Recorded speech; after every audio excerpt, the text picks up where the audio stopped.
Hey everybody, it's Monica Matthews, your scholarship mom, coming to you with another scholarship tip. So today I want to talk a little bit about college scholarship prep. And people ask me, when do we start applying for scholarships? How do we help our kids? What grade should they be in? High school senior, in college? When do we start? So my answer always is start now. Start right now, wherever your student is, doesn't matter how old they are, how young they are, start now. And if they are really young, start with college scholarship prep.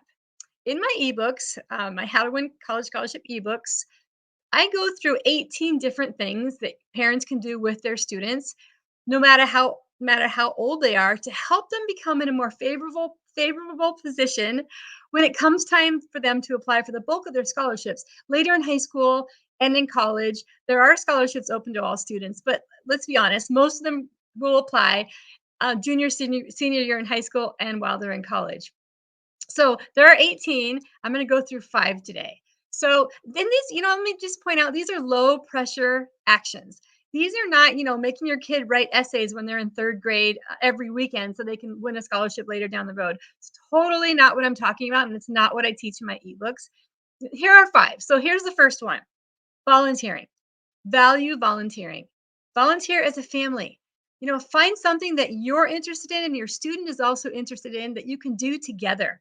Maybe on a weekend or once a month, or something that you can do through your church or another organization in your community that will help build relationships.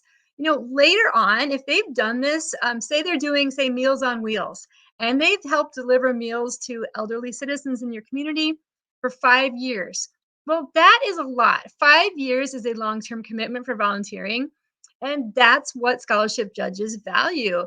Also, volunteering opens up a ton of scholarship opportunities for students. No, they shouldn't volunteer just to try to win scholarships. But if they start early and they're volunteering, and it's never wrong to teach your kids how to be helpful to other people.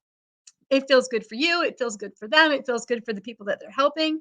They can use these experiences and things they've learned while they're volunteering in their essays. They have more to write about, they have more scholarships that are open to them. So valuing volunteering, starting off as a family, doing it together, and then when your kids get older, if they want to volunteer on their own, they've already done it. They kind of know how it works. They're the people who are the volunteer coordinators. Later on, they are going to be wonderful people for your students to ask for their letters of recommendation. They've known their student for how long. They can say, this person started volunteering when she was 8 years old, and now she's a senior in high school. And this is what I value about her, and this is what I've seen, and how I highly recommend this student for your scholarship. So volunteering is one thing, one of the five that I'm going to share today. The second one is, and this is super easy, and your students really don't even need to be involved in this one. Have a place in your house for awards and honors. Any certificates, anything that your student wins, have a box or a file, or if you're more into downloading and having a place in your computer to store it, that's fine too. But have a place, a box, a folder somewhere, because later on down the road, when your student is applying for scholarships, they're going to say, how many awards did they win? What was it for? What year did they get it? And I know a lot of those that they won when they're little won't be able to be used for high school scholarships. But what about if they apply for a scholarship in middle school or elementary school? They are out there. And so you have a place, you just pull from it. I used to also like to keep the my kids, excuse me, why can't I think of it? The other report cards. And on the report cards, it would say, was very helpful, like to help in class, and this and this and that. And so I'm like, this is really cool. People are saying really nice things about my student. And the teachers that would say a lot about my boys, I would think these would be good people to ask to write their letters of recommendation, because they obviously see something in my kids that they like and they value.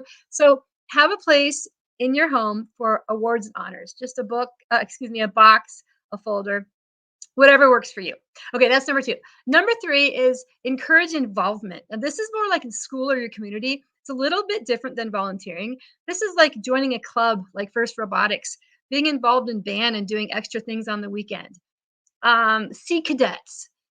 There's so many sports, youth groups, Future Farmers of America, FFA, 4-H. All of these organizations, give out scholarships. There are scholarships for students who do these kinds of things, these activities. So encourage involvement, encourage leadership. If they are a part of one of these organizations and they start really early, they can work their way up and become a leader, have a leadership position, and more scholarships are open up or open to student leaders. So that's another easy one. Just encourage involvement. If your student isn't sure, try one club. If it doesn't work out, try another one. Have them start their own club if they can't find one that they really like. And right there, that's awesome because then they are the ones who they started that club. So that's another impressive thing. Okay, that's number 3. Number 4, teach that asking for help is smart. Now, I know we all don't like to ask for help. We want to do everything on our own, and our kids are no different. But while they're in school, they could get further and further behind because they don't want to ask for help. And this fear can transfer over to high school and to college, especially in college where they're too nervous to go see their professors during office hours, or they've done always done so well in high school, they get to college and they're struggling, things that come really easy to them, it's too hard in college, and they don't want to admit it and they don't want to get help. So teaching your kids from an early age that it's okay to ask for help, to ask questions, to see your teachers after school, go to your parents. It's just a really good thing to know and to understand that it's really smart to ask for help and there's no shame in it. Kind of takes the stigma away. So that's just something very easy to do that you can do very early on. Okay, my last thing, number 5, is read. Read, read, read. Parents read, students read. Parents can model how much they love to read. Read to your kids when they're really little. Keep buying books for your kids and they get into elementary, middle school. And I get it. The video games and these things kind of take over. Trust me, I have 3 boys, I know. But we kept buying books for them. And here's the trick. Buy a series. Get her to read the first one, then they're going to run with the second, third, and fourth. And why am I encouraging reading? Well, it increases their vocabulary. It helps their brain develop. And there was an interview. I don't know if it was for a scholarship or a job, but my son, one of my boys, he was actually asked in his interview, "What was the name of the last book that you read?" And he had a book. He had one ready because he was a reader. So, if at all possible, you yourselves, parents, read. Teach your children that it's awesome to read, that you discover new worlds, you discover new things, you learn new things when you read. So that is number 5. I'm just going to stop here because it's went on a little bit longer than I thought. But there are 18 things in my ebooks. Let me put the name right here. My How to Win College Scholarship ebooks, guides for parents and students in 10 easy steps are available on my website, how to with the number 2, winscholarships.com. If you want to learn the rest, and I'll see you in the next video. Thank you.